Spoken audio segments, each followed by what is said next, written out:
Viewers আসসালামু আলাইকুম। আশা করি সবাই অনেক ভালো আছেন। তো আমি আজকে আবারও হাজির হলাম আপনাদের জন্য একটি পিঠে নিয়ে, ভাপা পিঠে। তো এই পিঠেটা খুবই সহজ এবং বাড়িতে বসে বানানো যায়। তো আপনারা চলুন দেরি না করে পিঠেটা কিভাবে বানানো যায় শুরু করা যাক। তো পিঠাটা করার জন্য আমি আগে পিঠাগুলো একটু চালের গুঁড়িটা মাখিয়ে নিব। তো আমি নিয়েছি 2 কাপের মতো চালের গুঁড়ি, আর দিলাম 1 চিমটি লবণ দিয়ে আমি একটু ভালো করে মাখিয়ে নিব। তো লবণটা মাখিয়ে নেওয়ার পরে আমি আস্তে আস্তে একটু নর্মাল ঠান্ডা পানি দিয়ে, তাই চালের গুঁড়িটা যেহেতু শুকনো ওটাকে একটু আমি ভিজিয়ে নিব। 2 কাপ চালের গুঁড়ি দিয়েছি, মোটামুটি আমার 1 কাপ পানি লাগবে। তো আমি আস্তে আস্তে মাখিয়ে দেখি কতটুকু লাগে, অল্প অল্প করে দিয়ে দেখব কতটুকু পানি হবে। তো চালের গুঁড়িটা আসলে আমরা গ্রাম অঞ্চলে তো চালের গুঁড়ি নিজে করা যায়, কিন্তু আমরা শহরে অনেক সময় চালের গুঁড়িটা আমরা করতে পারি না, কিনে নিয়ে আসি এবং এই চালের গুঁড়িটা শুকনাই থাকে।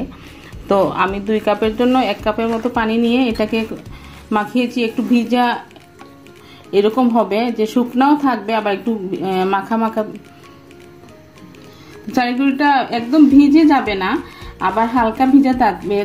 যখন প্রথমে আমরা চালের গুঁড়িটা করে থাকি বাসায়, পানিটা ঝরার পরে যেরকম চালটা একটু ভিজা ভিজা থাকে কিন্তু কোনো পানি থাকে না, ঠিক এরকমই চালের গুঁড়িটা এরকমই হবে। শুকনো থাকবে কিন্তু একটু মানে পানি ভিজা ভিজা থাকবে, কিন্তু কোনো নরম হবে না, ঝরঝরাই থাকতে হবে এইভাবে। তারপরে চালটাকে একটু ছেঁকে নিতে হবে।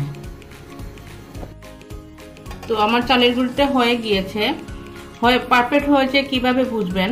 এটা ভালো করে মাখিয়ে নেওয়ার পরে মুঠো করবেন, এভাবে ধরে মুঠো করবেন। মুঠো করলে দেখবেন এটা একদম দোলা পাকিয়ে গিয়েছে, এবং একটু চাপ দিলেই এই যে আবার খুব সহজে এটা আবার ভেঙে যাচ্ছে, তার মানে চালের গুঁড়োটা পারফেক্ট হয়েছে। এটা ভালো করে একটু লক্ষ্য রাখবেন, এটা না হলে কিন্তু পিঠা কোনো অবস্থাতেই পারফেক্ট হবে না। তো আমি এখন পিঠাগুলোকে একটু ভালো করে ছেঁকে নিব। ছাকার জন্য কিভাবে লাগবে, আমার ঝুড়িটা এটা বেশি বড় দেখেন, আর এটা একদম চিকন, বেশি ছোট। তার এর থেকে বড় হতে হবে এটা থেকে, এবং এটা থেকে ছোট হতে হবে ঝুড়িটা।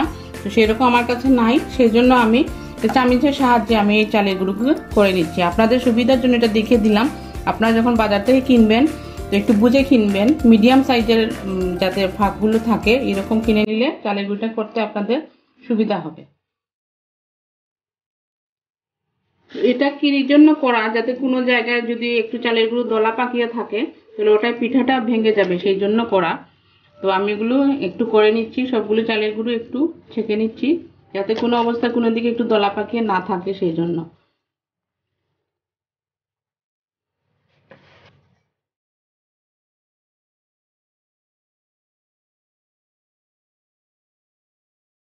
পিঠা বসানোর জন্য বাতের হাঁড়ি নিয়েছি। এগুলো বাজারে কিনতে পাওয়া যায়, ভাপা পিঠার জন্য হাঁড়ি এবং ঢাকনা।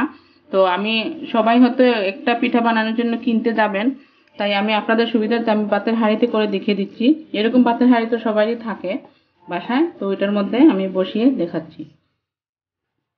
যে ঢাকনাটা লাগবে একটা মাটির ঢাকনা আমি নিয়েছি, এটা ভেঙে ফেলেছি। এই গর্তটা হবে একটা আঙ্গুলের চেয়ে বড়, কিন্তু 2টা আঙ্গুল একসাথে যাবে না। বুড়ো আঙ্গুলের চেয়ে একটু বড়, বুড়ো আঙ্গুল দিলে দেখেন একটু ফাঁক আছে, এই মাপে বুঝতে হবে, ফাঁকটা বুঝে করবেন, নাহলে পিঠা বানাতে অসুবিধা হবে। 2টো আঙ্গুল একসাথে যাবে না, একসাথে ঢুকবে না, একটা আঙ্গুল ঢুকলেও একটু থাকবে, এই মাপে আপনি কানাটা করে নেবেন। এটা ছাড়া পিঠেটা করা সম্ভব হবে না। হাঁড়িটা বসিয়ে দিয়েছি। এই হাঁড়িটার মাপ হলো মনে করেন মানে 2 পট বা 2.5 পট ভাত যেটা দিয়ে হবে ভর্তি হয়ে যাবে, এরকম মাপের একটা পাতিল। আর আমি পানিটা হবে একদম অর্ধেক পরিমাণে, হাঁড়ির মাপের পুরো অর্ধেকটা পানি, এবং পানিটা আমি ফুটতে দিয়ে দিব। তো আমি পাতিলটা বসিয়ে দিয়েছি। এখন তার আগে একটা কাজ করতে হবে, একটু আটা আর পানি আমি একটু গলিয়ে এরকম একটা খামির তৈরি করেছি, একটু নরম হবে। তো এরকম দেখেন একটু আঠার মতো, ওইটা এখানে দিলে পিঠাগুলোর আর ভাপটা বের হবে না, তার সহজে পিঠাগুলো সুন্দরভাবে হয়ে যাবে। এই খামিরটা না দিলে পিঠে হতে কিন্তু অনেক সময় লাগবে, এবং অনেক সময় পিঠেটা ভালো করে সিদ্ধ হবে না।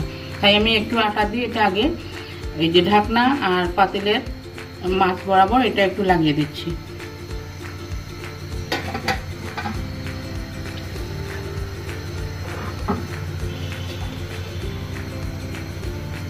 চারিদিকে এটা ভালো করে লাগিয়ে নেবেন যাতে কোথাও কোনো ফাঁক না থাকে।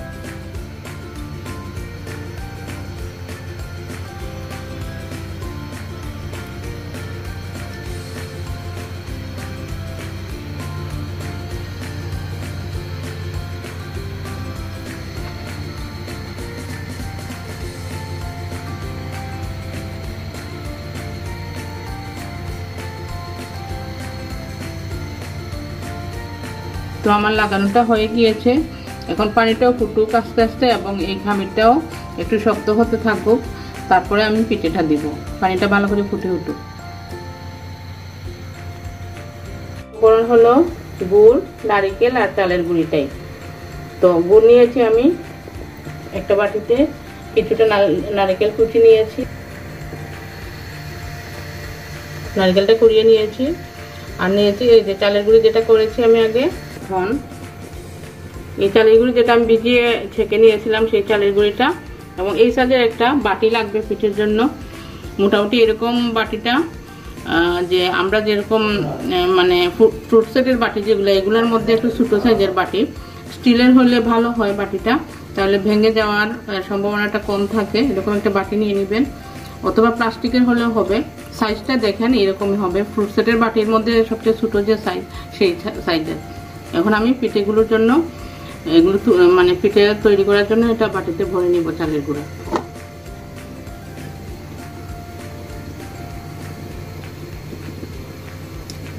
মোটামুটি বাটিটা ভরে একটু মধ্যেখানে ফাঁক রেখে কিছুটা গুড় দিব। গুড়টা হলো আপনার চয়েস মতো, যার যতটুকু ইচ্ছে, মিষ্টি যেরকম খান। আর গুড়টা যে কোনো গুড় নিতে পারেন, খেজুর গুড়, আখের গুড়, তবে খেজুরের গুড়টা দিয়ে পিঠেটা ভালো হয়। গুড়টা নেওয়ার পরে আমি নারকেলটা দিয়ে দিব, আর একটু চালের গুঁড়ি দিয়ে এটাকে ঢেকে নিলাম। মধ্যেখানে একটু মধ্যে খেজুরটা গুড়গুলো দিয়ে তারপরে আবার ঢেকে নিয়ে তার উপরে একটু চালের গুঁড়ি দিয়ে তার উপরে নারকেলটা দিলাম।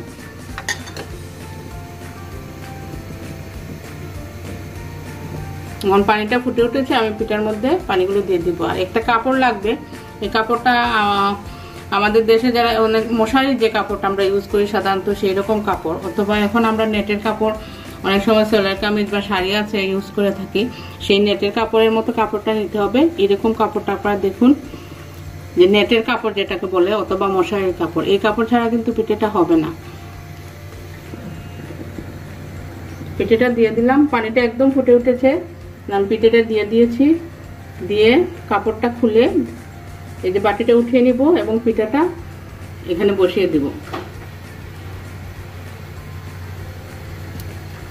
বসিয়ে দিয়ে একটা ঢাকনার সাহায্যে ঘুরে দিব। এই পিঠাটা হতে সময় লাগবে 30 থেকে 40 সেকেন্ড, মনে রাখবে সেকেন্ড, মিনিট না। 30 থেকে 40 সেকেন্ডের মধ্যে এরকমভাবে পিঠাটা হয়ে গিয়েছে। কারণ পিঠাটার মুখ সব দিকে বন্ধ এবং দেখে দিয়েছিলাম আমি যেরকম পদ্ধতিটা করেছি, একটু খেয়াল রাখবেন। কারণ পিঠা হয়ে গিয়েছে, আমি পিঠাটা উঠিয়ে নিব।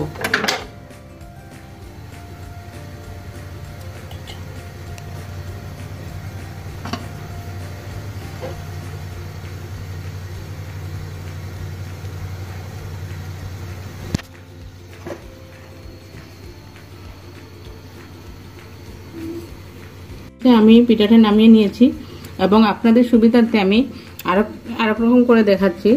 যাদের এই ফুল সেটের বাটিগুলো যদি একটু বড় হয়ে যায় বা এই পিঠাটার সাইজ বড় হয়ে যায়, আসলে সাধারণত আমাদের রাস্তাঘাটে যে মামুরা আমরা পিঠাগুলো কিনি, ওরা এই লবণের যে বাটি আমরা লবণ নিয়ে থাকি, ভাতের সাথে যে এক্সট্রা লবণ খাই, সেই বাটিতেই ওরা করে থাকে।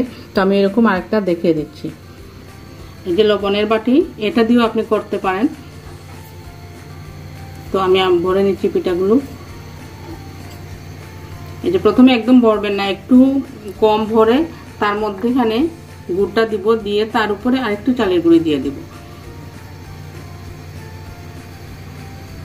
আরেকটু চালের গুঁড়ি দিয়ে তার উপরে নারকেলটা দিয়ে দিলাম।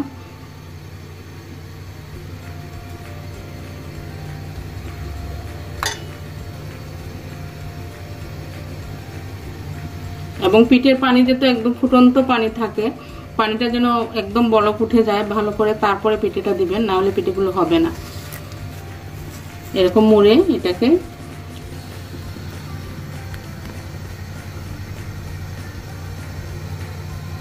বসিয়ে দিয়ে বাটিটার সাথে সাথে উঠিয়ে ফেলবেন, দিয়ে কাপড়টা ঢেকে দিয়ে ঢাকনা দিয়ে ঢেকে রাখবেন।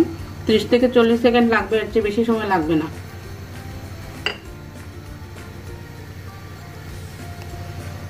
তো ওই পিঠাটা হয়ে গিয়েছে আমার, পিঠাটা নামিয়ে নিব। একটু সাবধানে এটা করবেন। এই যে একটা পিঠা হয়ে গেল। তো আমি বাকিগুলো পিঠে এভাবে করে নিচ্ছি। আমি এই পিঠাগুলো বানিয়েছি আমাদের দেশে মাটির যে ঢাকনা দিয়ে আমি করেছি, সেটা তো আমরা সবাই পেয়ে থাকবো, কিন্তু দেশের বাইরে যারা, আমার একটা বেস্ট ফ্রেন্ড, সে আমাকে বলেছে যে এই পিঠাটা বানিয়ে দেওয়ার জন্য। তো সে হয়তো এই মাটির ঢাকনাটা পাবে না। তো যারা দেশের বাইরে আছেন, এবং তার জন্য আমি বিশেষ করে বলতেছি, এরকম যে ঢাকনাগুলো এগুলো তো পাওয়া যায়, তো ওইটাকে একটু কিছুর সাহায্যে এখানে একটু গর্তটা করে নেবেন। আমি যেই মাপে করেছি সেই মাপে একটু গর্ত করে এই ঢাকনা দিয়ে কিন্তু পিঠাটা হবে। এটাকে একটু গর্ত করে নেবেন, 1 আঙ্গুলের চেয়ে একটু বড়। তো আপনারা দেশের বাইরে বসে এই পিঠাটা খেতে পারবেন। তো আমি আরেকটা টিপস দিয়ে দিচ্ছি। আমি যেহেতু সবসময় করে থাকি, তা আমার হাতে গরমটা তেমন লাগে না। যারা নতুন রাঁধুনি, তাদের হাতে এই পিঠাটা উঠাতে গেলে অনেক সময় হাতে লেগে যেতে পারে ভাবটা, এবং গরম লাগবে। আপনারা কোনো চামচের সাহায্যে এটা তুলে নেবেন। এই যে আমি একটা খুন্তি দিয়ে উঠিয়ে দিচ্ছি, অথবা বাতের চামচ দিয়ে এটা নেবেন, তাহলে হাতে গরম লাগার কোনো সম্ভাবনা থাকবে না। তো আমার পিঠাগুলো হয়ে গিয়েছে। দেখুন, যেটা লবণের বাটি দিয়ে করেছিলাম সেটা এরকম সাইজ, এবং ফ্রুট সিডের বাটি যেগুলো দিয়ে করেছিলাম এগুলো একটু বড় সাইজের হয়েছে। তো আপনার যেরকম সুবিধা আপনি সেইভাবেই করবেন।